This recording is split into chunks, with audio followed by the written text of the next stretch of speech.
परमेश्वर की मर्जी से आप यहाँ पर आए हैं। आप परमेश्वर के चुने हुए लोग हैं। परमेश्वर आपसे प्यार करता है। परमेश्वर आपको नाश होने देना नहीं चाहता। इसी कारण से परमेश्वर ने आज के दिन आपको यहाँ पर बुलाया है।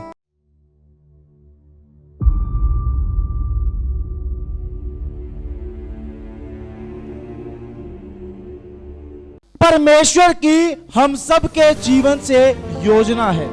हम बहुत बार अपने जीवन में मुसीबतों और समस्याओं की तरफ देखते रहते हैं, दुखों और बीमारियों की तरफ देखते रहते हैं, लेकिन जो योजना परमेश्वर ने हमारे लिए बनाई है उसकी तरफ देखने की कोशिश नहीं करते। इसी कारण से बीमारी, दुख, समस्या, परेशानी, ये सब कुछ हमारी जिंदगी में निराशा को लेकर आता। हम रोना शुरू कर देते हैं, दुखी रहना शुरू कर देते हैं, चिल्लाते रहते हैं, परेशान रहते हैं और हमेशा हमारे जीवन में दुख ही दुख रहता है। इसका सबसे बड़ा कारण ये है कि जो काम परमेश्वर हमारे जीवन में करना चाहता है उसको हम जान नहीं पाते, उसको हम समझ नहीं पाते। इसी कारण से हमारे जीवन में निराशा आती है।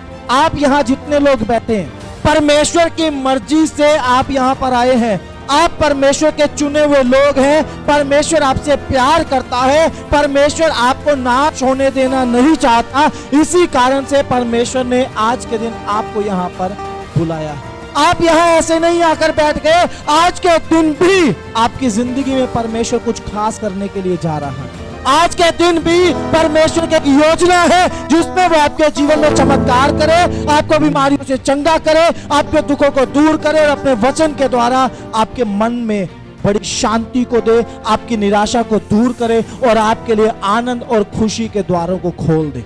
लेकिन इसके लिए आपको परमेश्वर के वचन को बड़े ध्यान से सुनना पड़ेगा। आपको ये जानना पड़ेगा परमेश्वर कैसे काम करता है और कैसे वो आज के दिन आपके जीवन में काम करना चाहता है। हम एक वचन पढ़ेंगे, निर्गमन की किताब 3 अध्याय उसका 7 वचन से 10 वचन तक। निर्गमन 3 का 7 से 10।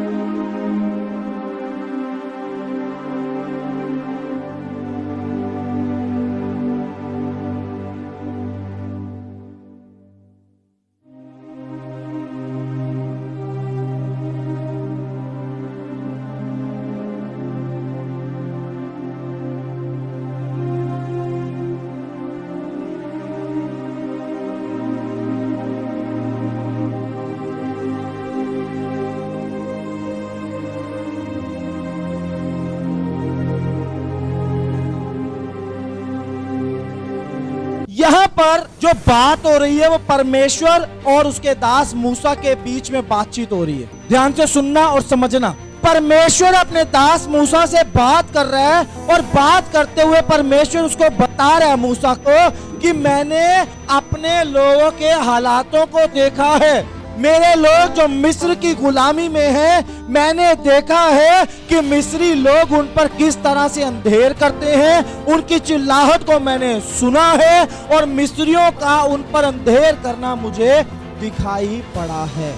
इजरायली लोग मिस्र देश के अंदर गुलामी में हैं और वहां से बहुत ज्यादा दूर मिद्यान देश के अंदर मूसा है जहां परमेश्वर उससे बात कर रहा है। जब आप इसी किताब के दूसरे अध्याय के आखिरी वचनों को पढ़ोगे, वहां पर जब आप ध्यान से पढ़ोगे तो आपको पता चलेगा वहां लोग परमेश्वर से प्रार्थनाएं कर रहे हैं, परमेश्वर की दुहाई दे रहे हैं, परमेश्वर के सामने अपने दुख को प्रकट कर रहे हैं और उनके छुटकारे की योजना परमेश्वर उनसे कई 100 किलोमीटर दूर एक दूसरे देश में बना रहा है।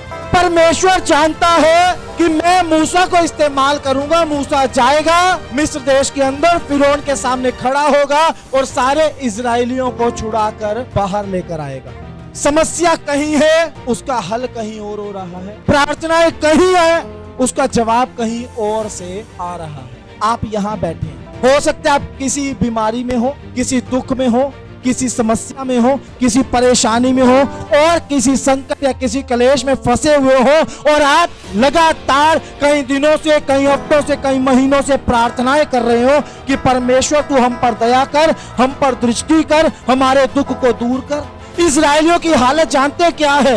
इजरायलियों की हालत यह है, दिन में 18 घंटे गुलामी के कारण उनको काम करना पड़ता था और 18 घंटे मजदूरी करने के बाद जब वो आते थे उनको अच्छे से खाना नहीं मिलता। कच्चे मिट्टी के बने घरों में उनको रहना पड़ता था। उनके पत्नी, उनके बच्चों का बुरा हाल था। गुलामी के कारण ना खाना अच्छा, ना कपड़े अच्छे, ना रहना अच्छा, और जैसे ही कोई गलती होती तो उनको मारा और पीटा जाता था। और ये हालात उनके ऊपर कई सालों से चल रहे थे। कई सालों तक ऐसे हालातों में लगातार वो परमेश्वर की दुहाई देते रहे, परमेश्वर से प्रार्थना करते रहे, प्रभु को पुकारते रहे, प्रभु हमें छुड़ा, हमें इस गुलामी से बाहर निकाल, हमारे इस दुख का अंत कर, हमें इस समस्या से निकाल। आप यहाँ हैं, आपके घर के और आपके जीवन के हालात आप बेहतर जानते हैं। हो सकता है गरीबी इतनी ज्यादा हो कि अच्छे से खाना पीना ना चल रहा हो सकता है कर्जा इतना ज्यादा हो कि रोज आकर लोग आपके दरवाजे पर धमकी देते हो सकता है बीमारी इतनी ज्यादा हो कि ना खाना ना पीना, आपके अंदर कुछ भी ना जा रहा। आपके घर में हो सकता है कलेश इतना ज्यादा हो, इतनी लड़ाई झगड़ा हो कि आपका घर में जाने को दिल भी ना करता हो। बहुत सारे बड़े दुख, बड़ी समस्याएं आपके जीवन में हो सकते हैं, लेकिन आपने इन दुखों में जिन प्रार्थनाओं को किया है उन प्रार्थनाओं को परमेश्वर ने सुन लिया है।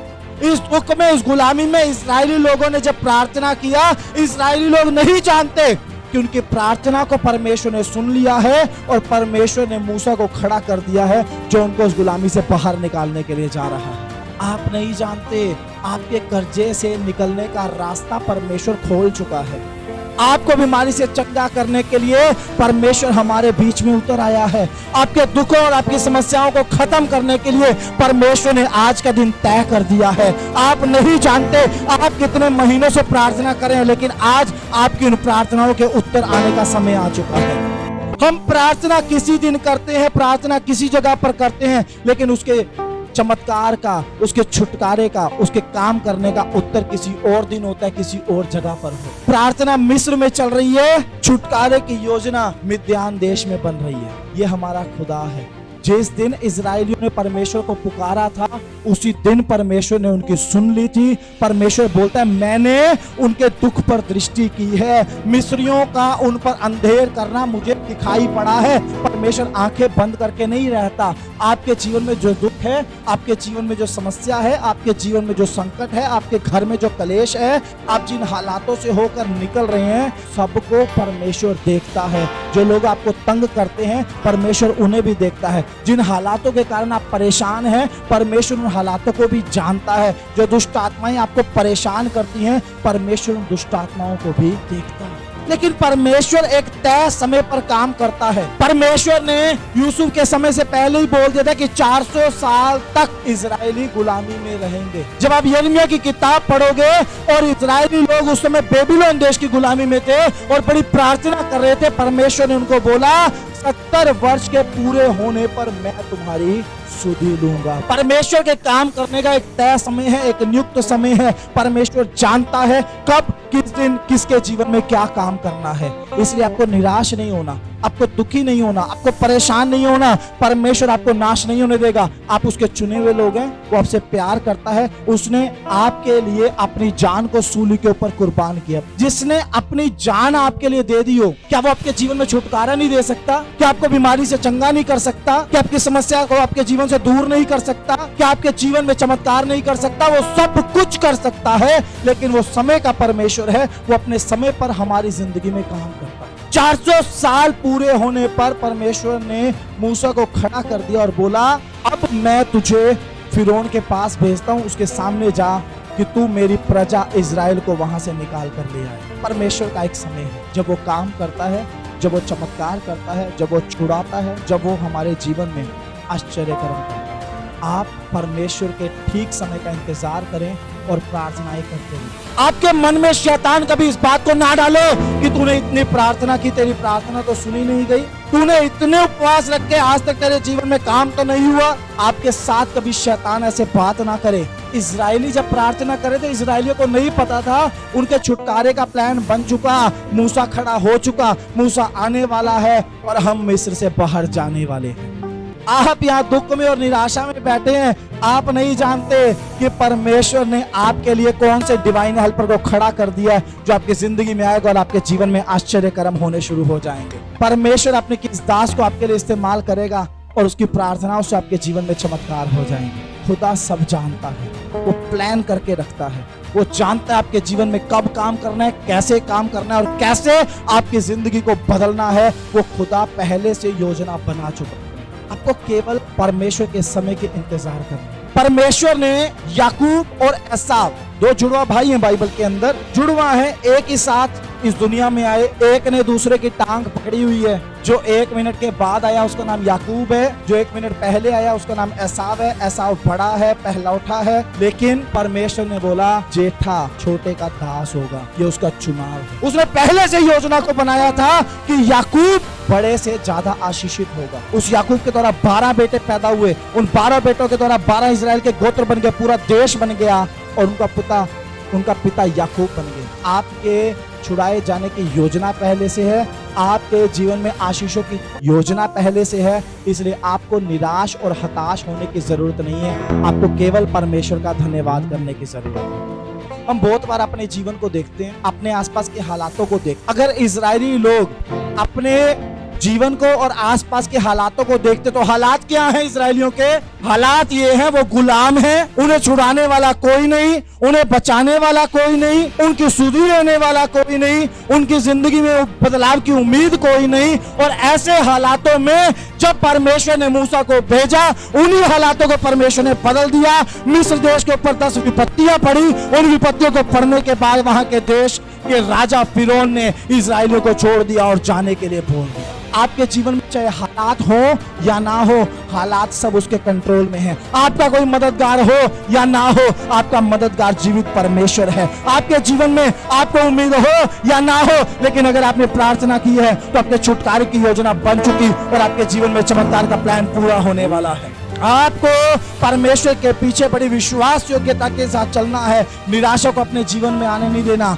खुदा का ठहराया हुआ समय है जब वो आपकी जिंदगी में काम करेगा और आपके जीवन में आश्चर्य करेगा। आज के हालात इजरायलियों जैसे बदतर जरूर हो सकते हैं, लेकिन आने वाले हालात भी बहुत अद्भुत हैं। कहाँ इजरायली लोग गरीबी में, गुलामी में, मिट्टी, ईंट, गारे ढोने वाले, खेती बाड़ी में मजदूरी करने वाले, ना ढंग का खाना, ना ढंग के कपड़े, ऐसे हालातों में रहने वाले थे। कहाँ जब वो मिस्र देश से बाहर निकले, परमेश्वर ने उनको स्वर्ग का खाना खिलाया, उनके लिए मन्ना बरसाया।